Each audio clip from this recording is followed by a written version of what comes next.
উনি আমার চুলে হাত বুলিয়ে বলে উঠলেন, রোদ পাখি, ভয় পাচ্ছ? আমি মাথা নেড়ে সায় জানালাম, হ্যাঁ পাচ্ছি। উনি মুচকি হেসে আমাকে আরো শক্ত করে জড়িয়ে ধরে বলে উঠলেন, বুকের বাঁ পাশে মাথা রাখো, একটা ইন্টারেস্টিং বিষয় আছে ওখানে। রাখো। এখন আমি বাধ্য মেয়ের মতো ওনার বুকের বাঁ পাশে মাথা রাখলাম। ধূপ ধূপ ঢিপ ঢিপ শব্দ হচ্ছে ক্রমাগত। অনেক ফাস্ট বিট করছে ওনার হার্ট। আমার কাছে সাউন্ডটা মিউজিকের মতো লাগছে। আচ্ছা, এই সাউন্ডে কি কোনো গানের মিউজিক হতে পারে? হঠাৎ উনি কানের কাছে ফিস ফিস করে বলে উঠলেন। কোনো ভয় করছে? আমি খেয়াল করলাম আমার আর ভয় লাগছে না, একটুও ভয় লাগছে না।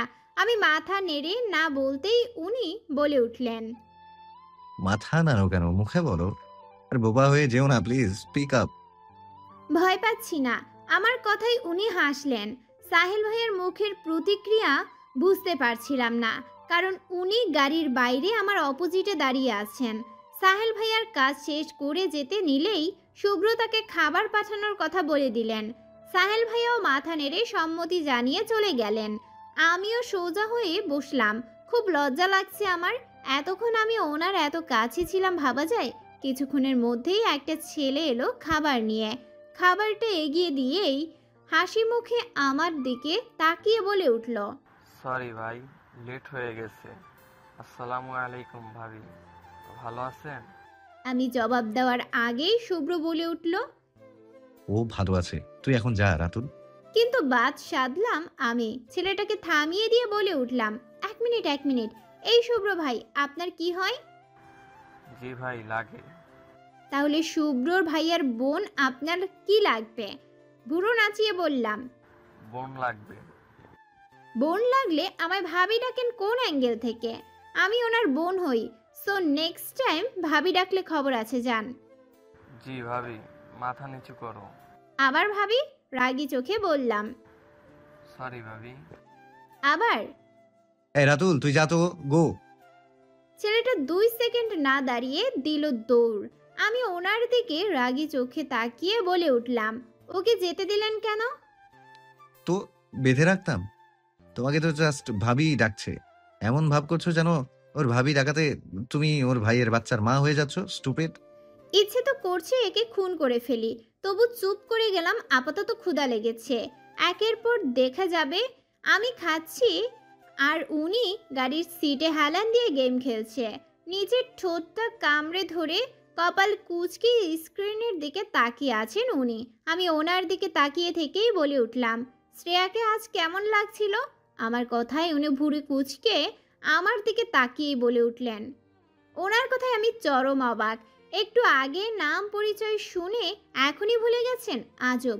আমি ওনার দিকে সন্দেহের দৃষ্টিতে তাকিয়ে বলে উঠলাম, একটু আগে যে মেয়েটার সাথে কথা বলছিলেন তার নাম শ্রেয়া। ও, ওনার ও শুনে মেজাজ খারাপ হয়ে গেল। তবুও নিজেকে শান্ত করে বলে উঠলাম, শাড়িতে অস্থির লাগছে না? পুরাই কিউটের ডিব্বা। উনি গেম খেলতে খেলতে বললেন, শাড়ি পরেছিল নাকি? আপনি এটাও খেয়াল করেননি ও কি পরেছিল? এতক্ষণ কথা বলেও আপনি ওর ড্রেস খেয়াল করলেন না? ওর ড্রেস খেয়াল করে আমার কি লাভ বলো তো? কোনো দরকার আছে? ও জামা পরুক, শাড়ি পরুক, চাইলে কিছুই না পরুক, আই ডোন্ট কেয়ার। ওনার কথা শুনে আমি ফিট। থ্যাঙ্কস গড শ্রেয়া এখানে নেই, নয়তো মেয়েটা সুইসাইড করত।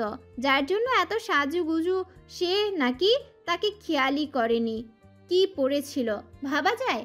আমি খাওয়া থামিয়ে ওনার দিকে তাকিয়ে বলে উঠলাম, মিস করলেন? এত সুন্দর মেয়েকে চোখের সামনে রেখেও দেখলেন না কি সুন্দর লাগছিল। হুম, অনেক সুন্দর লাগছিল। এলোমেলো চুল, ঘুমু ঘুমু চোখ, মাথায় জড়ানো ওড়নার লাল আভা। পাগল যে হয়ে যায়নি সেটাই তো অনেক, রোদ পাখি। আনমনে কথাটা বললেন উনি। আমি ভুরু কুঁচকে বললাম, কি বললেন? উনি থতমত খেয়ে বললেন, কই, কিছু না তো। আমি তো শুনলাম আপনি বললেন এলোমেলো চুল। ওর চুল গোছানো ছিল, এলোমেলো ছিল না। চুপচাপ খাও তো, আমায় যাকে দরকার তাকে দেখতে পেলেই হলো। শ্রেয়া প্রেয়াকে দিয়ে কি করব? আমি অবাক চোখে তাকিয়ে আছি। তার মানে মেয়েটা শ্রেয়া নয়, তাহলে কি চিত্রা? নো নো, অবশেষে চিত্রা। চিত্রা ঠিকই বলেছিল, জামাই হতে কতক্ষণ? সত্যিই তাই, জামাই হতে কতক্ষণ? দীর্ঘশ্বাস ছেড়ে বললাম। কফি হাতে ছাদের দোলনায় বসে আছি, মাথা ধরেছে। এই মুহূর্তে মাথা ধরা ভাবটা হালকা হলেও কিছুক্ষণের মধ্যে তা চূড়ান্ত আকার ধারণ করবে, তাই আগে থেকেই আয়োজন করে বসে আছি। মাথা ব্যথার কারণটা না জানলেও এই লক্ষণটা স্পষ্ট। প্রথমে বিনা কারণে মন খারাপ হবে, মন খারাপ ভাবটা চূড়ান্ত আকার ধারণ করলে শুরু হবে মাথা ব্যথা, যাকে বলে প্রচণ্ড রকম মাথা ব্যথা। দোলনায় মাথা ঠেকিয়ে এক দৃষ্টিতে আকাশের দিকে তাকিয়ে আছি। রাতের আকাশটা উজ্জ্বল করে ফুটিয়ে তুলেছে ওই চাঁদ, সবার থেকে সুন্দর প্রাণবন্ত, ঠিক শুভ্র ভাইয়ার মতো। আচ্ছা, উনি কি সত্যিই চিত্রাকে পছন্দ করেন? করারই কথা, না করে যাবেন কোথায়? চিত্রা যে অসম্ভব রূপবতী একটা মেয়ে। একটা দীর্ঘশ্বাস ফেলে সোজা হয়ে বসে কফির কাপে চুমুক দিলাম। চিত্রাকে শুভ্র ভাইয়ের বউ হিসেবে খারাপ লাগবে না, বরং অসাধারণ লাগবে।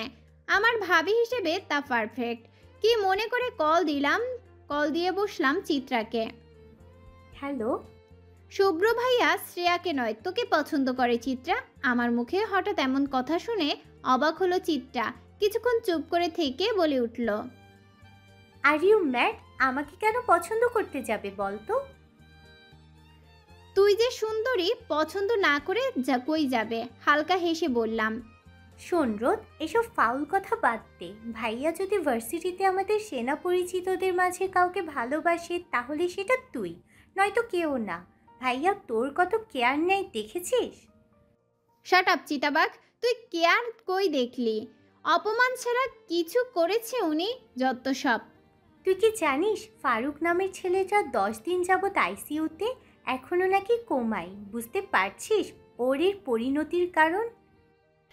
নিশ্চয়ই শুভ্র ভাইয়া মেরেছে। ঠিকই করেছে, সাকিবকে মারার সাজা। তোর কি মনে হয় না শুধু সাকিব না, অন্য কারোর দিকে চোখ তুলে তাকানোর সাজা দেওয়া হয়েছে তাকে? উনি মেয়েদের রেসপেক্ট করেন, আমার জায়গায় অন্য কেউ থাকলেও তাই করতেন। রোদ, কেউ ইচ্ছে করে বুঝতে না চাইলে তাকে বোঝানো সম্ভব নয়, কোনো কালেই নয়। তুই কেন মানছিস না? He likes you. আজগুবি কথা মানা উচিত না চিত্রা। আমার মধ্যে এমন কিছু নেই যাতে শুভ্র ভাইয়ার মতো ছেলে আমার প্রেমে পড়বে। এনিওয়ে, কথা বলতে ভালো লাগছে না, বাই। আরে কিন্তু চিত্রাকে কিছু বলতে না দিয়েই ফোনটা কেটে দিলাম আমি। ওর এসব অবিশ্বাস্যকর কথা শোনার বিন্দুমাত্র ইচ্ছা আমার নেই, একটুও না। কেন ভাবছি আমি এত? গোল্লাই যাক সব, যাকে ইচ্ছে ভালোবাসুক শুভ্র ভাই, যাকে ইচ্ছে বিয়ে করুক, আমার তো কোনো যায় আসে না। তবু কেন বুকে চাপ, কষ্ট হচ্ছে, মনে হচ্ছে সব ভেঙে গুড়িয়ে ফেলি, চিৎকার করে কান্না করি, তাতে হয়তো কষ্টটা একটু হলেও লাঘব হবে। হঠাৎ ছাদের দরজায় পায়ের শব্দ পেয়ে ফিরে তাকালাম।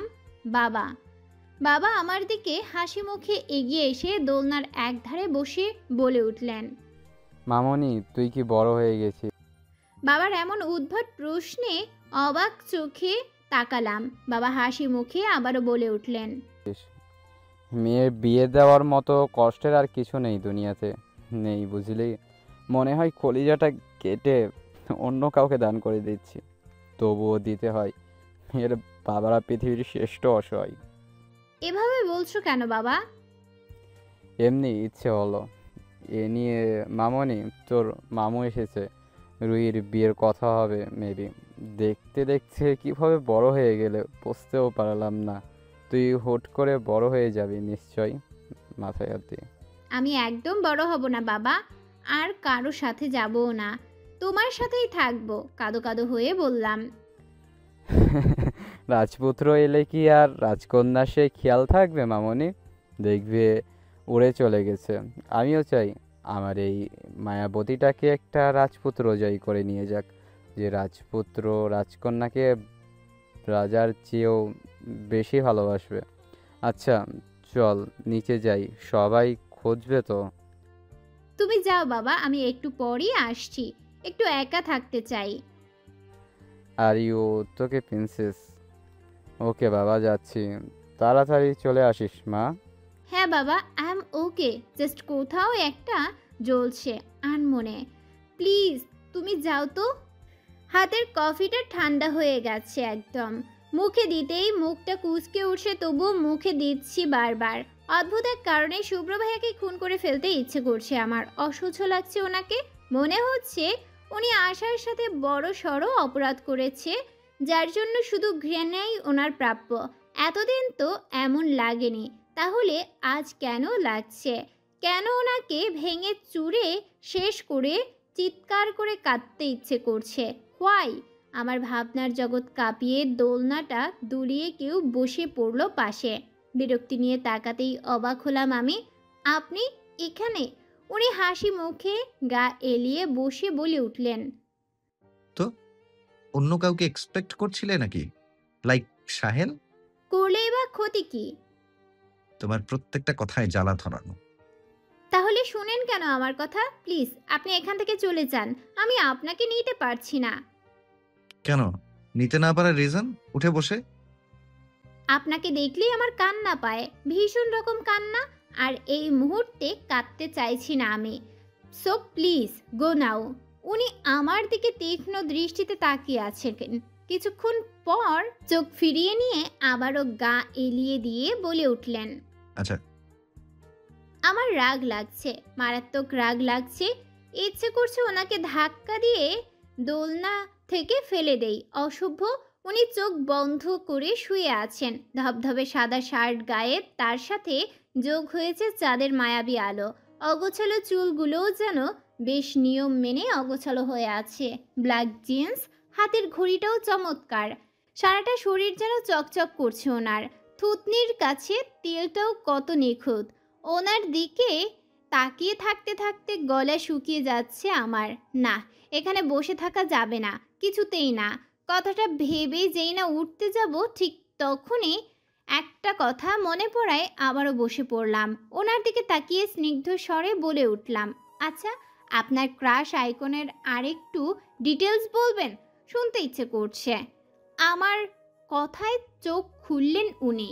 আমার দিকে এক দৃষ্টিতে তাকিয়ে থেকে সোজা হয়ে বসলেন উনি। ডিটেলস? যেমন ওর জুতার নাম্বার, জামার নাম্বার, এসব শুনতে চাইছো? একদম না, কোয়ালিটি জানতে চাচ্ছি। I mean behaviour. ওর কথা বলতে গেলে 1 সেকেন্ডে যা বলা যায় তা হলো সে চরম বোকা। বোকা? অবাক হয়ে বললাম। হ্যাঁ, বোকা। এই যে আমি ভদ্র শান্ত একটা ছেলে ওর জন্য টোটালি ডেসপারেট হয়ে গেছি, সেটা ওর চোখে পড়ে না। কদিন পর যখন আমি ওর জন্য পাগল হয়ে যাব, পাগল হয়ে রাস্তায় রাস্তায় ঘুরবো, তখনও তা তার চোখে পড়বে না।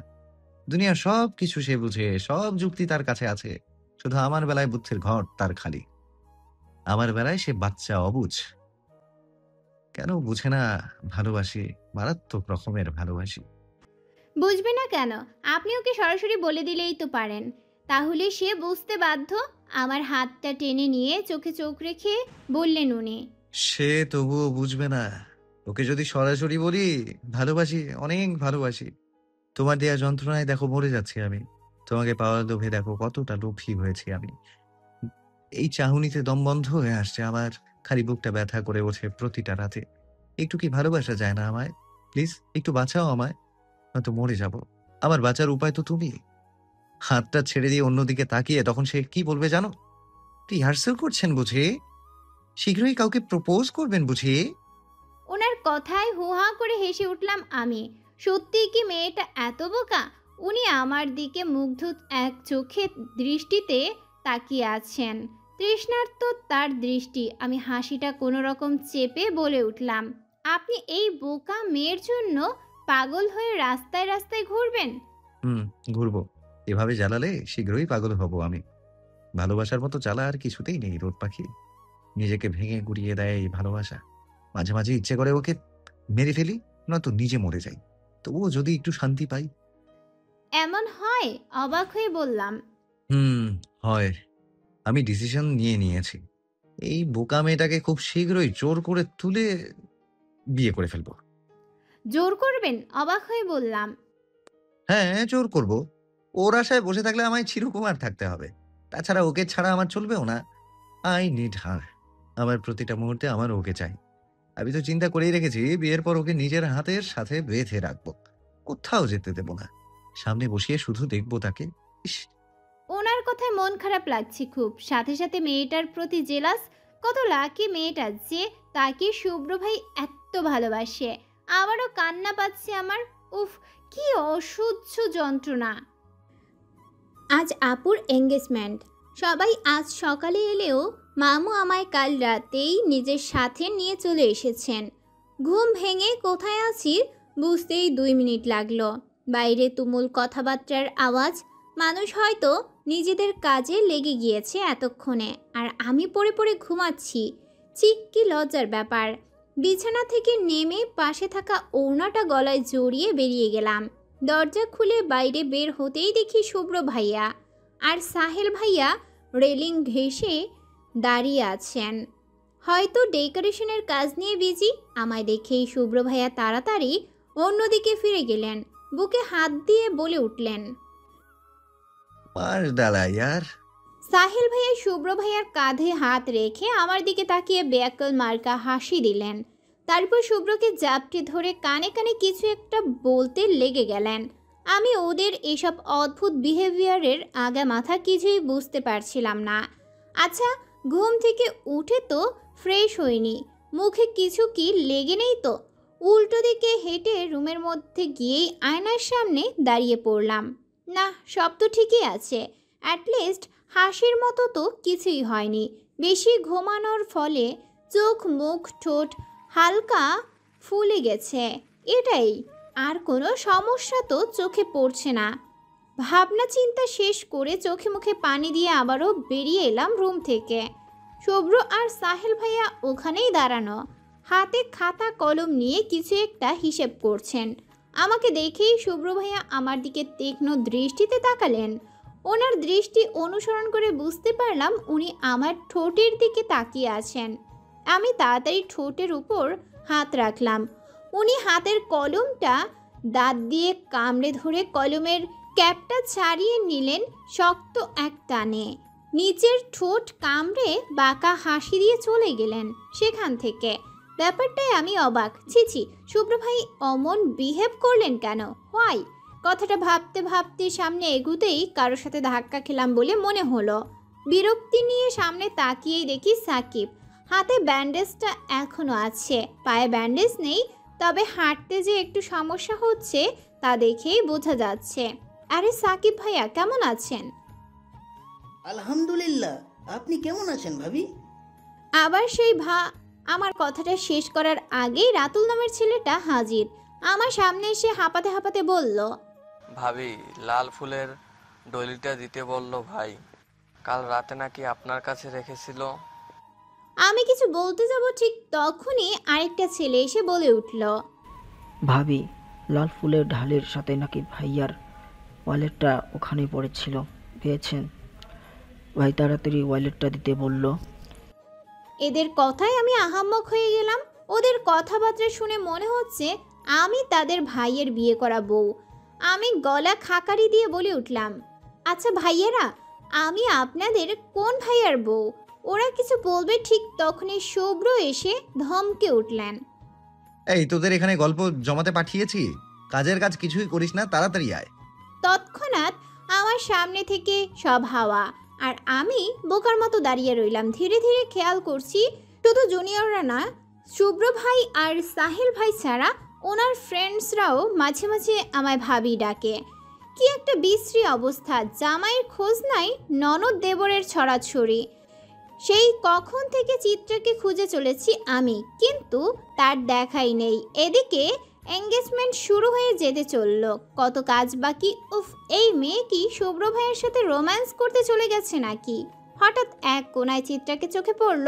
ওর কাছে গিয়ে কিছু বলার আগেই মিনমিনিয়ে বলে উঠল, রোদ, আমি চলে যাই, প্লিজ কিছু মনে করিস না, আমার এখানে ভালো লাগছে না মোটেও। কিন্তু কেন? কিছু কি হয়েছে? ও আমার কথার জবাবে শুধু না কথাটা বলেই সিঁড়ির দিকে হাঁটা দিল। আমিও ওর পিছু নিলাম। হঠাৎই আদিব ভাইয়া চিত্রার সামনে এসে দাঁড়ালো। এই ছেলেটা শুভ্র ভাইয়ার কাজিন।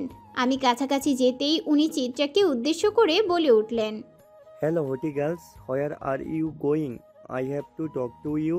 আজকের পার্টিতে তুমি আমার ডান্স পার্টনার হবে। বলেছিলাম তো, তবুও কোথায় যাও? চিত্রা কাঁপা কাঁপা গলায় বলল। প্লিজ সরুন, আমি বাসে যাব। তুমি বললেই তো আর যেতে দিচ্ছি না বেবি। এই ছেলের এমন অভদ্রের মতো কথা আর সহ্য হলো না আমার। আর একটু এগিয়ে গিয়ে বলে উঠলাম, এই যে মিস্টার, এই অসভ্যতা মোর নিজের বাড়ি গিয়ে দরজা বন্ধ করে করুন, এখানে নয়। তুমি যদি আমার সাথে দরজার ওপাশে থাকো তো অসভ্যতামও না হয় সেখানেই দেখাবো। How dare you! মেয়েদের সাথে কিভাবে কথা বলতে হয় জানেন না? খুব ভালো করেই জানি। সো প্লিজ তুমি এখান থেকে যাও। আপাতত আমি তোমার ফ্রেন্ডের প্রতি ইন্টারেস্ট নট ইউ। তোমাকে না হয় কাল। কথাটা শেষ করার আগেই ওনার গালে জোরে সোরে চর বসিয়ে দিলাম। মেজাজটা চরমে উঠে গেছে ওনার কথায়। চিত্রার হাত ধরে ওনার দিকে রাগী চোখে তাকিয়ে চলে এলাম সেখান থেকে। রুমের দিকে পা বাড়াতেই উনি হাত চেপে ধরলেন আমায়। মনে হচ্ছিল হাতটা মট করে ভেঙে যাবে। ছেলেটা আমার দিকে লাল চোখে তাকিয়ে আমায় দেখে নেবে ধরনের কথা বলে সেখান থেকে চলে গেলেন। চিত্রাকে রুমে নিয়ে শান্ত করে রুম থেকে বের হতেই তুমুল কাণ্ড। আদিব ভাইয়ের মা অভদ্রের মতো মাকে কথা শোনাচ্ছে আমি নাকি আদিব ভাইয়ের সাথে ঢলাঢলি করতে গেছি। আদিব ভাই মানা করতেই ওনার গালে চর বসিয়ে দিয়েছি।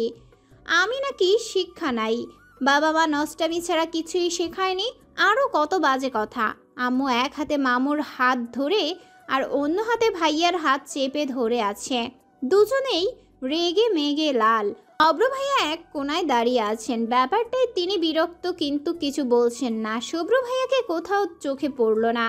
আম্মুটা সমাজকে ব্যাপক ভয় পায়। আপুর এঙ্গেজমেন্টে ঝগড়াঝাটি করে মান সম্মান হারাতে চান না, কিন্তু আমি তা মানলে তো। ধৈর্যের সীমা পার হতেই সামনে দাঁড়িয়ে বলে উঠলাম, আপনি নিজের ছেলেকে কতটা শিক্ষা দিয়েছেন? ওনার আচরণ তো কোনো ভদ্র সমাজে গ্রহণযোগ্য নয়। এইটুকু বলার সাথে সাথেই গালে খুব জোরে চর বসিয়ে দিল মা। মার কথায় অবাক চোখে তাকিয়ে আছি আমি। ঠিক তখনই ভাইয়া বলে উঠল। ভাইয়ার কথা শেষ না হতেই আম্মু ভাইয়ার গালেও বসিয়ে দিল এক চর। ভাইয়াকেও শুনতে হলো হাজার কথা। ভাইয়া শান্ত গলায় বলে উঠল, কি থেকে কি হয়ে গেল কিছুই বুঝতে পারছি না। কোনো রকম সেখান থেকে চলে এলাম আমি। ছাদের এক কোণে বসে আছি। ইচ্ছে করছে সত্যি মরে যাই, একদম শেষ করে দেই নিজেকে। আমার থাকা না থাকা তো কারো ম্যাটার করে না। আম্মু সবসময় এমন করে, যারই দোষ থাকুক না কেন, সবসময় আমাদের 3 ভাই বোনকেই শাসন করবে। তার ধারণা আমার ছেলে মেয়েকে আমি শাসনে রাখবো, অন্যরা কি করছে দেখার বিষয় না। তাই বলে এতগুলো মানুষের সামনে এভাবে বলবে আমায়? রাগটা যেন কিছুতেই কমছে না। সবাইকে খুন করে ফেলতে ইচ্ছে করছে। পাশে একটা ইটের টুকরা পেয়ে সেটাই হাতে চালাতে লাগলাম ক্রমাগত। উদ্দেশ্য হাত কেটে ফালা করব, কিন্তু ইটের টুকরা দিয়ে কি আর হাত কাটে? কিছুক্ষণ চেষ্টা করে টুকরাটা দূরে ছুঁড়ে ফেলে 2 হাতে মুখ ঢেকে কাটতে লাগলাম। হঠাৎ আমার হাতের ওপর কারো হাতের স্পর্শ পেলাম। হাত সরিয়ে দেখি শুভ্র। উনি শান্ত দৃষ্টিতে আমার দিকে তাকিয়ে আছেন। কাঁদতে কাঁদতে হেসকি তুলে উঠে গেছে আমার। উনি কাঁপা কাঁপা হাতটা আমার গালের ওপর রাখলেন, ঠান্ডা গলায় বললেন, ডোন্ট ক্রাই, কাঁদবে না। আমার কান্নার গতি যেন আরও বেড়ে গেল। কিছুতেই কন্ট্রোল করতে পারছি না নিজেকে। উনি আমার দিকে তাকিয়েই বলে উঠলেন, রাতুল, জি ভাই। ফোনে শর্টকাট বলছি, এখন উইথ ডিসক্রিপশন বল, কে কি বলেছে সব শুনতে চাই আমি। রাতুল ভাইয়া এক নিমিষেই সবটা বলে গেলেন।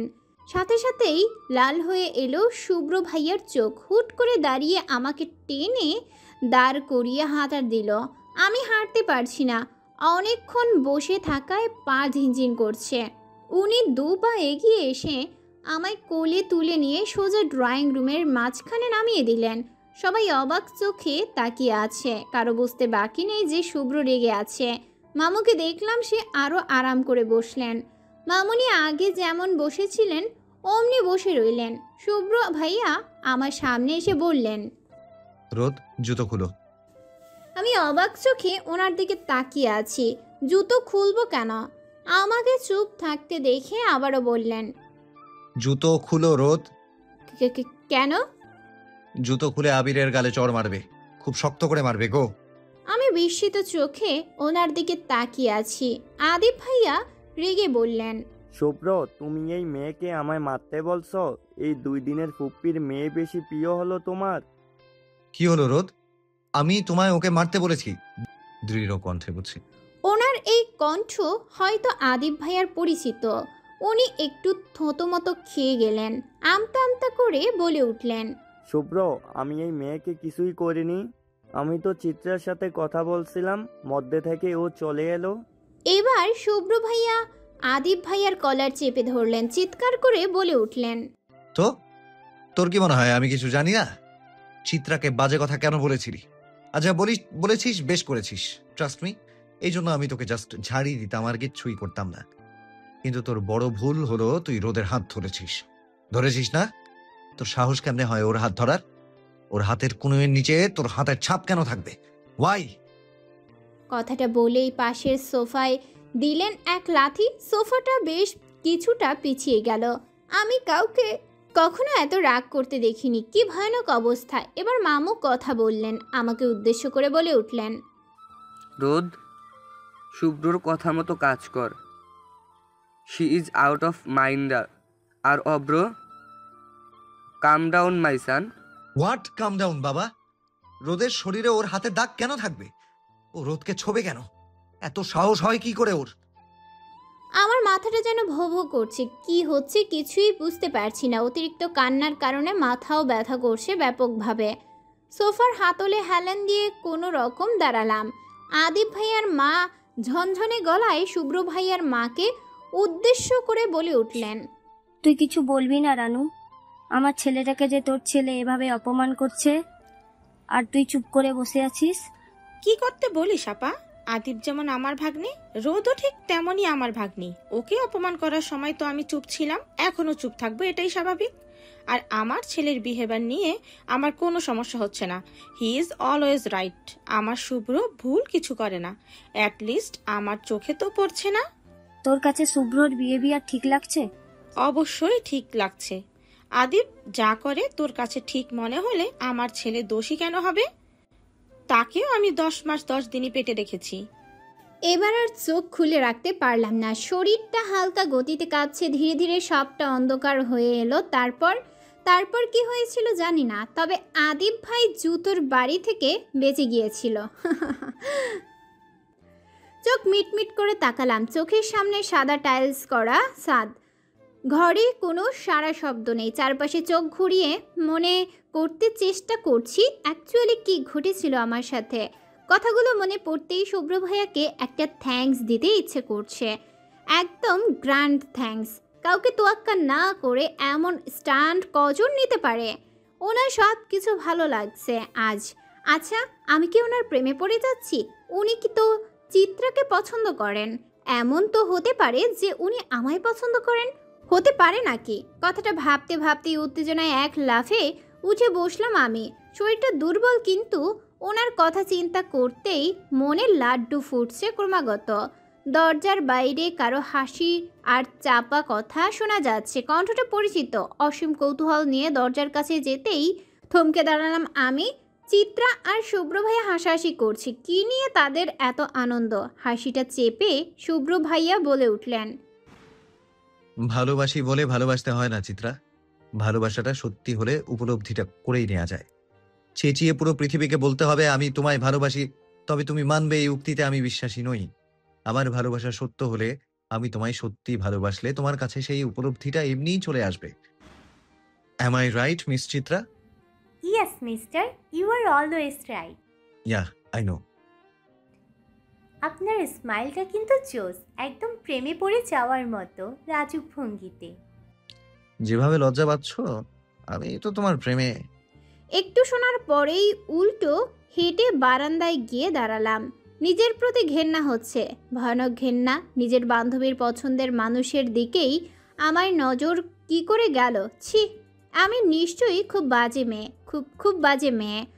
ওই তো গল্পে উপন্যাসে বিশ্বাসঘাতক বান্ধবী মতো যাদের দেখলে ঘৃণা লাগে, ঠিক তেমন মেয়ে মনে হচ্ছে নিজেকে। না, এভাবে চলতে পারে না।